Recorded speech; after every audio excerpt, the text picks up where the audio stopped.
rogo andona le ute chota mud yasam amudo nana wo nana tref mud den ho hero ngajute alors fopo bugu de gar hawla xam mais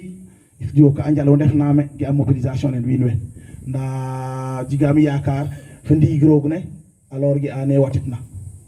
yo ndigre ki taxay vraiment te tax sax bugu dim to moje de kala etneke la mo dang ge ki europe ne rek wi do kon waxawre kon xana soxla wi do tuge ekru de no to kon kanji kay raison gen den kat na ngariro en katan rogu yalla waaw ge kana alors ka def un message aref message na andona le kam khajir kan fa non khajirin fa jañaw fop khajirin fa wa andona le te def fi Sénégal mo mo alors laltale mi ref Mbay Ndour in kayit góor gi Mbay Ndour a bindete nda jañaw Mbay Ndour tan yo gen menele mbir Njaay Ndut Njaay village Njaay quartier Ndut alors envisager postuler une candidature pour la mairie de Ndiaganiao en 2027 rek ñu fayo alors wagamalem gene tamit rem envisager man ma rubrique tat ki taxno bref gim waxtaan ci ka xane première waxtaan de aref motivation c'est-à-dire ki na xamé na ka at na amba fo mi fi gedes ka at na amba fo ga do no te aref ma personne me wax andona le mi ref le candidat katam nen rogo ci tungan ga do no te la kas aref mama ambug yu fo mais ambug na ñu fo iyo donc de tungan alors magam etit ka ma andon le te ref la motivation te ref ga andon le te kin in te tax amba fo ayo njañaw de ka refa parler ka da so fop num de alors fok te ron na utim fok puten na kurjale ko jokit to nan saltero naga njañaw de metti te taxi ka jara sedel lol ge ufi ate sedel ndana ka jige si magol to ana hajir te taxi o kino kin me wagna fot pour te fel wala ta faax ba xefte o hohum ande fu me juddume maakume o kino kin ne bindo to na o lirtel na wa kenya kale yeli lam ka saharan en kat ka jiggena le président de la République du Sénégal ambus dan nana ngadan na orog ya sam gete je ma tref pahi in Sénégal ya sam rogo fadat nan noten ya sam gete je ma tref pahi pour njañaw ya sam rogo fadat nan noten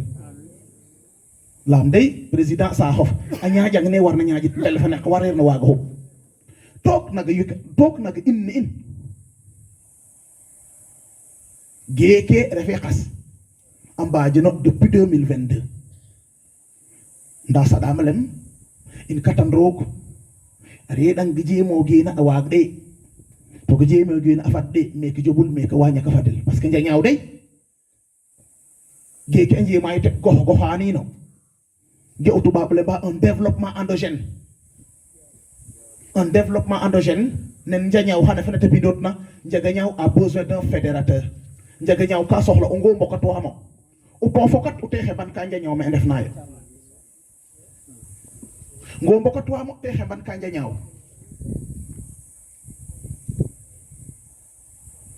are dang ne warna ref xane inwe ko fop amba da ndefula lal gan ne ka xane rejang ma ngem xeda rog te refi président de la république ref mon premier interlocuteur fu Diomaye ka andana ngo mbokato amo asa xalen toj are rek waré na lecin ate lec nande o kino kin gat get jigna re ambal nayo o he ambal ka xane fa o heta an ka waga ref re endet nan mairie ne te o sok kayuma to war rafo qatli anju ngayon ten o qatli deug xawarna adwanu Ndiaganiao fana Ndiaganiao bindotna o qatli o war ref xawagna roxondu agadu a bombanu a dego a fof a gor a atin do qatulay ke xawarna adwanu inaga war bindot mbule ki dimo mbule helna lembim diwna bindote na ndax warna adonu in gaga anjunga yonten today atol wama andona hane mi fa xoxotes waga ma lemle rejo ma efalena kam genon me lem den hey président Sakhof o jig nga jig raxara totik te taxam garang me raxarim kam fangid sadan ma lem ka tax dam wi no win wu yaakar ma rek amba ga taxaw pot na jomay refan na me awa na refan fa fofa wa fofa hedde alors gaga darax ko geran ndaka tigna neti watitna a wara wagale yel fopa nanin eyi mais refna municipalité ene o kiino kiin a bafa parce que municipalité ene o kiin a toni nge ndomal tanka na saax a jiga gi winu njunga yon wo nda o xajang be municipalité ene el o soga baf soga ne aga jofin nete alors rek tan kiru wiin we parce que o xe eco ka yu municipalité nen in ka bindot kan na o ñaa ino na o leyo na o ge'o na o pi'ot in xeeñ fexel fi yene fi jiko yaal ma lal no in yaal ma lal no in nda ref ke bugu ngul bu otu jomaay bugu yokotu yoklandal ten bugu lem xa jalaneer xa bugu ni jalano jomaay ko ref non jaraaf nen saaxre te ref jaraaf nen saaxre nda o ki yaal mbin nen saaxre xa ge'on ne te ñaa in ta mbinum jaraaf nen saax rok kite naga Sénégal fe municipalité nen ina fo di département de Mbour o kiino adunin di nda commune o kiino ref ma to ref ke xaat wana département ne gar kale ba ken commune ne ko xel ke ñaajinta o xe ambalka anon le te ambalka yo au niveau municipal nen in nana re ambad na yu maga o anon le te ambal yo te so kayma so kerma o jomay kon na ambaj ke njabo njaga ñaaw a jangel en otage in dara o bugolem a yoklandal jomay wala ngul benen tente gubo otka ta tax kan te njenya ka ade ko xoluma kulel de o xoluma kulelu te nduuf kayo a ge kan kumana garfa den a ge ke geje garfa den a ge ngatu xar jaraaf o sakle a ka jilel a adax ka jilel a adax axino ka jilel ba xol o sakle xar jaraaf a cambar nana trafa arero xoni bor fa ale re anduuf nana ut kero kono ndigge anduuf kero laga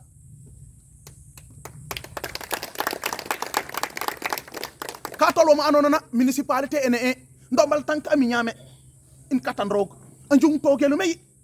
eyi no ngaji winu sama way winu jigu ciona leng anderna bi municipal ne el kino baf a jouer à le bon samaritain alal tami moy sa indap ha iya po do mboro nga to sa irundap po dre mboro na to sa irundap o sirti nge dagit jigi krunga foko tag de sirtu xumé refna atak dag na ka soga sirtu ndaw bo xona na xojel tangra gel watna bo xone xojel tangra gel watna de anda tadik jekke sup tokere na okin xeñ xel yene sup tokero circonstance sup toxa yal ma refu lakas circonstance gaga di tuna yal ma dako xatare na nu mbasa na mon delem re nda o serero le mbin a jar le mbel nu anno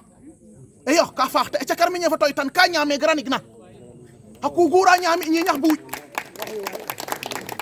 ja toy ga bal nga o nduluñ ka ndan gat dika seule la vérité triomphera tuba bo le min gaga refere ndigil yuf ke o bak nak a jara sorale tel lol le ba munun tor mbulu ki di mo mbul xel kata fel na o ful te mbul xel nda ga ref ne me a andana o kino kin bindo to na ga o lirit kel in katan nen rog to waro nga ñowin a xañ nga ñakit fut ne rang a gara rega nga ci cam winu ka ndefu machine toufir el bo una ngan kankang a hambar yu bato xajina a parga la ci a kukura fop a lin sanu to kan ba a hambar bato so gona ngan kankang winu deferu machine toufir est ce que nana winu deferu machine toufir go warna etel a fakit nge ki xijigna xel o an mofto na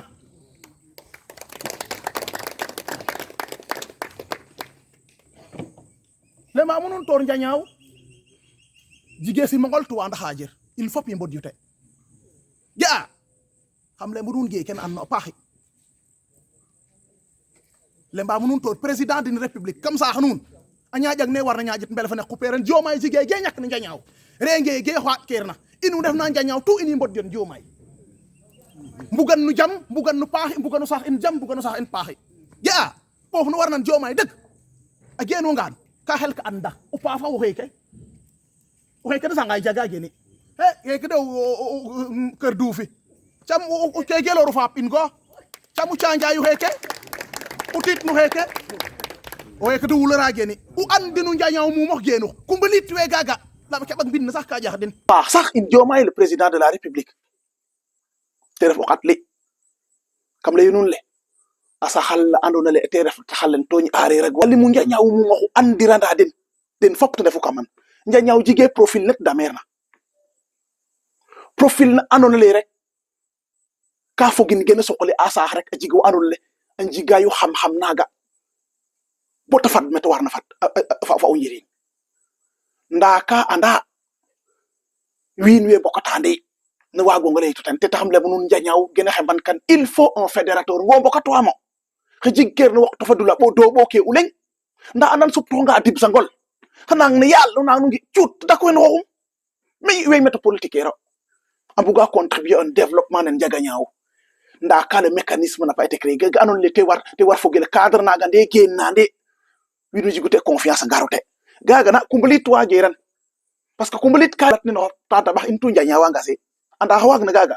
o xena fokat ka widu jam fa jek fa terango profil ko fopé genuma a jouer à un rôle de veille ande fo andon le ka ngar kana ngono pop naga andon le gaga ambogi pour njañaw gennan nu gen le bel base la lam ka soxlin mandane ke trafit na jane demetina mboga ndorim zid ngi dimtina na yo rog ndane na gara ka jalkelle to anda gene jalkan gelle bel base base jalkan pour fal base wen defat kan ka may kay jañaw tu a représenter no jang ka mairie ne ni hedaru a wara waga ref un collaborateur a Diomaye amaye un jañaw fop gaga na ka jig kana yal mi bindot na te lay munun ka ref ka ubasil deug nda anda me def na le amununu kin wa ke ngubo otu Diomaye ayo ko ta yo kla dal ten la ma nga mairie ne sop keru ma Diomaye c'est de yawo yo ciodi émérité in est ce que nana alors me ref na yalum kalal kanu in xeñ fexel fi yene fi jikko na o nyaa na o leyo na o piot ange no angolu no jigu yakaro heke ciodi ngano ge mbugna meta biskano ki no kin ka ge kate xoxum in katandro o haga te ciodi kay municipalité nen ina ayi voilà waga malem parce que ga anon le essentiel ne gene Diomaye ñaké njañaw tigre ge xot kerna ayo me ref na kam bugu kino kina anle winwe mba kana jangtu ne ku gur jangit xoxof ak ref ku winu ne ku gur jangit xoxof ne xom mbelal me fofu get fi ne ko xoxra de ndare nurwa ge katno gaga na ka jaba sorale tel xata fel na o ful te bul hel sa rahrim ta dara rahrim ta tig njañaw alors ini mbogno jigegem forcé ka tena na njañaw ge itna naga trafit kan katandrogu yalo aya jokate o ñunu njal gene ref la question de la motivation ref gen le bel ki yotna in anda gem don kate tref ga anon le mi ref an bulam jofa naga anon le te refi me mbugna ñu fofu winwe comme bref un patriote par essence gen le bel un patriote par essence c'est pas un patriote fanatique, c'est un patriote fanatique, c'est-à-dire que tu vas un patriote fanatique. Patriote fanatique, t'es garé, palgué, qui a un comme un patriote par essence, c'est-à-dire comme Bougdigma, il y a la vagne bindof. Brefin. Uni wadan kan habeki sah, wadan habeki. Binne réfrin. Ya, bref, un patriote par essence. Parce que étudiant national a judo dokes wi initié nana defu jañaw raga comme université APR hop ma dole re bugg naa garde Ousmane Sonko fi conférence nañ étudiant la première conférence avec les étudiants fi étudiant hein alors étudiant hen APR kan nge soxla ɗeer nam to dara mi geen wite mi fi gede so de nama nda surtout mi geeno te sali pelwin be meyim lem den tuba bagum lak ma den ko war ma lem nous nous jouissons tous en égale distance du même juridictionnel de l'état kam lem den hoye ke gete fi refe kirim refe délit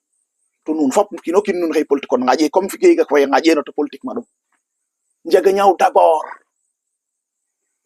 tom ref un responsable départemental socialiste jeune étudiant gen département de Mbour da kam bugg jigma reta warna installer au niveau national Biram Souleymane di El Malik Diomaye Sonko den fop mat de sal na mi li jente na c'est ça mo fe na ma sax de façon supplémentaire mi lu den fa hal mi par esprit patriote gaga bel un esprit patriote bugg jigona même esprit na gande animé xam kam ya ñaawru Diomaye falena ngene mo fitna engrais egar metel engrais Pastef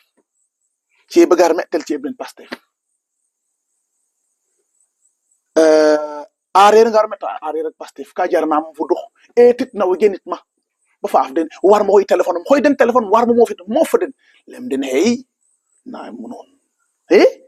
jig su mo se jig jam na man ba gu njabane auto ko nun miet geke suf dik arer xasak betak ci xasak nak engrais nu njabane auto gene tu bar dafu sax mum ne ken mo fit na fa de xan soxlaat nu win defee roxo cior win defee roxo cior di el socu ci radio may war na falel oki no kin katel xelaren tere juf gi din saarol am ning ne ana ne imo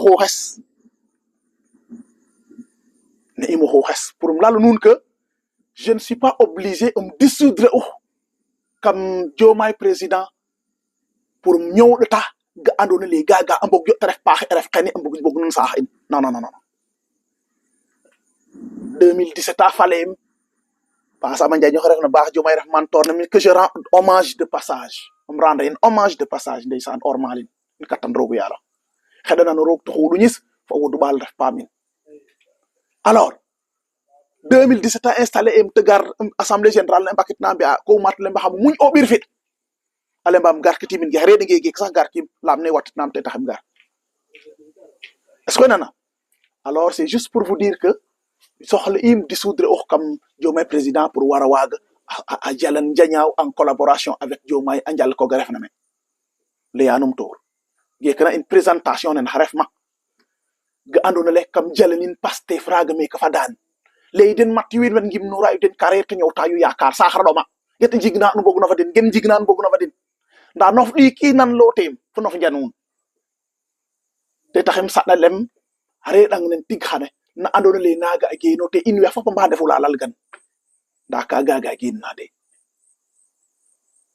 faynana alors je me suis comme convertir en conseiller bindot naga are dang rek normal ñaw jige recette ga gadwin sacerdoce no gadwin cion inde karaf cion jam au moins anjigu yakar o heke ngad nga no ga andona le o ambar ka ngad nga no ga andona le gaga ambok yo anjigu yakar o heke me okino kini ge kate o mat jofin kan gaga be baf na xam rahridim kam fangid am ivangar kam fangid rahridim gat rahridim a andra ñaw ni bindoto na o lirtel na fa ne ya personne qui passe inaperçu jige anon le ko mak me rek to wino anderon nan na fa mama mageno meri mema makma tay ba mi fop je les ai accueillis ils sont partis à l'étranger en détail fop wi que tout Canada wi que tout ainsi de suite pas mes mi été are dang dogoru ge rek ratam raga nda kiro bintiram naga gaga mo iyo kat madal wa dira no daga kon ho fa taref ka rek lakas bok kirote xa fok te ron te fok kete dige ke janyaw mu he jigin tata ba in fop nga janyaw nga si bugu janyaw na te taxam naga rogo bin taxam je suis trop attaché au terroir xref na nanem évoluer tax kam bu culture bu janyaw jigna ainsi de suite te taxam ratim do kon mi etit ke redang opportunité rek naga pam sa gen 2014 kam bugu wino anno ka nga su Bassirou Faye ndefu 38 étudiants Macky Sall recevoir dans sa salle d'audience cabinet nen Diomaye xane Mary Teuw Niane damin raga Mary Teuw Niane ref le ministre de l'enseignement supérieur adnan neyna naam xan sey dega bato o livre ti jikana xamale mam gar bi des mosi retma waag danu fi lam ka bugi dum matin ref un de ses poulains to fi inum o sereer na kale mo mak ñamel gi but nana yo futte ci wunu ciir ga ka butam funte taxam fitin naga waag dan ma jang ulakase jangang mouvement élèves étudiants républicain mbay nduro ba bugeri cible fi demte émissaire gen ten ngeno amatel ari mbay ndur ne kan mi bugeri jang bugna nga na mi jang kan tuga 7 millions de budget mensuel yalla madam di akat katal tan ngeno man fo greffe détail tamari dag ma gagam jang gaga mo raxé ke fouf totoro mba ma fa mais ye ki dess felena nda kam jang da nga dem jikko étudiant ge te tax fi inum weyna na xamu de em le bon awale wala ka sa jangan me mi fani refé ka fa xeyna que je me rendre à hommage de passage responsable gende andon le a convoiter xama pour mu waga demande no awale dole nel docteur Abdourahmane wara recevoir ga warna mi fi el genwelu ten to te mo ge geyme to jangnum kon na ara xarim tig are la ndax rek gaga apport yin ga anon and ka ref mi im detan gaga tredi waag dan ma jang to jangnum me xam lemba njanya wonana Sénégal nana adnum nana to sey dega xana bato ya magat sen que je rends hommage de passage qui nous paraît au mosi qui yalla hel magat sen réinitié à la marche des territoires émissaire gen ten ngeen waxama purum damano magat senu njanyaaw fogin bureau exécutif nen ten in katan rog gaga ka kam genwelu ten dole nel go warna mi fi el fop to hot num waag dan ma hot refe ka faaxe nda kami kam gim na gref ma gim ma gref ma waga ma jiri ñit jañaw ma date waxay nana ce qui veut dire kam bugula lo non mi ref an ara harim kam fangid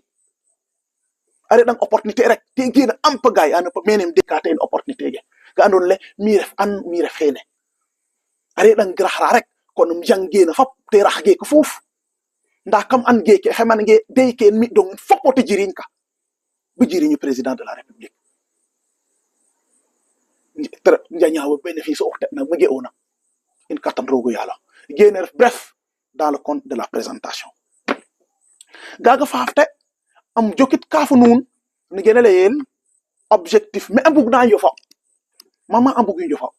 dans un compte de développement njanyaaw gela met na xana fopo di tate anga na rogo yalla tal ne ken defit na def ga andoni njanyaaw ciuna ate lol ya sam rek rogo fadat ni jam ar commencer une fop de yute rogo fadat ni jam en jek fa terango gaga fafte xeref na andale mi gey me xane wi no berni be parce que jigir courant ni fa deri sa xag tu xana ga yok na yo bare électrifier lo gaga ka wara waga ref afogan objectif majeur ga anon la xane ngi nay ino afa fan gaga mi gey me xane branchement sociaux gi gey me mais link fop fonctionner ero parce que gaga fofu le fa dandi ak senen fofu le fa dandi du gaga karef ga anon xane metol nayo warate ref karef ga anon la xane ka wara fafwel in fofu le winu ka soxlo fofu permanemment ambara mbagay yerayo à leur soif asogna anjalayu te to ref ke ku te ke den pod naga ambada yu maga Sénégal tolo maga hane katan rogu yalla jigonu fadang ma hane fofu laga jigana ma ref na alam ta c'est vrai sa xarité metti naga ndana wa gor lotel bo to mo tane neke ndefit nayo afa fan gag xane rebando ng referi waxane soxla ayu cialel lol sa xare do ma winu ngi jaay sa xaraka dom winu ngi jaay rok seni giman xige ona o xey wek wen jikwa yu was adniro wek jikwa yu kafe adniro parce que kino kin foku damin tig pour wek to lay ge okin te dam mbuso sa pote wek dam mbus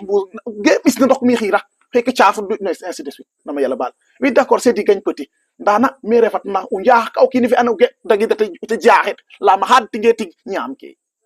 nama yàlla baal saxar na gàtt bindo ti ɗoma te tax xane kiino kiin a bugi jigin gete dam na in kattan roog anda mer nayo iyo a mbaga mbokro anda mer na ndam ter na ge anda maraga ndam tiro xan a njiriñro re a njiriñri na a njiriñri ga yo fatan andule a ngalir kero wunda mer na ndam tiro no njiriñri re njiriñri na ngalir ke on ngal range ñaka xalir na te taxa o kiin ref fogole mi o kiin ref Saint Louis te bata yal ma pa soɓ kin ma gaga ref mbog to a jara sorale te lool lemba mununu début ke njañaw ka refa par limb ka da so fop num te xa fog teeroon na o tim o fog fo ten na kur jale xa jokit to nan saltiro te tax te jare seɗel anda mer na ndam ter na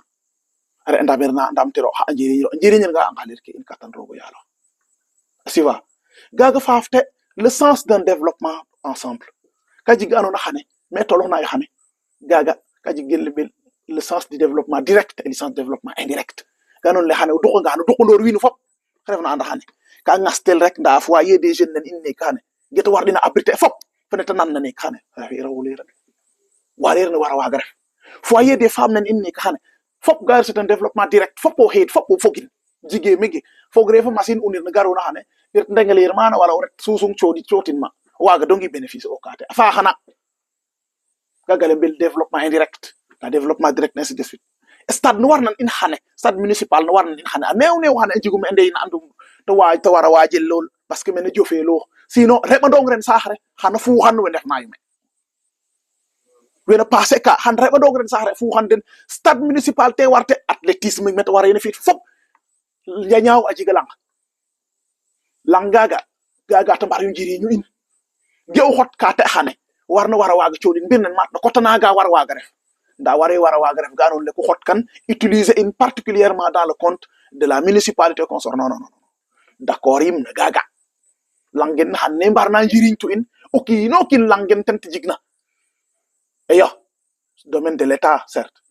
mais kiino kin anon ka lam langen ten te yakari te ref ngolong ten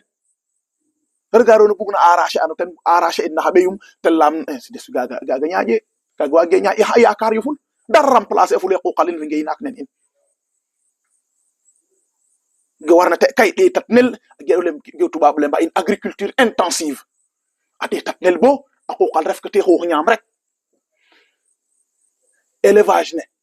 a ref ke te ge kene ngey nak ne ref ke te ge ya dong na andon le ko xel ka andon ka ge me ko xel ke ge ya produire a yap transformer a te produit ga fop ref kaman ga fop wage in katan rogo yalla gene a fogna ga andon le maga amugu njof mu saxre en développement direct et en développement indirect in katan rogo yalla voilà waga amalay na serer gene a fogna ga bafin in nguranun jañaw fop no betto te xel mbule ki dima mbule xel de mbule ki de mo mbule xel ba lenga jaba ful mbule xel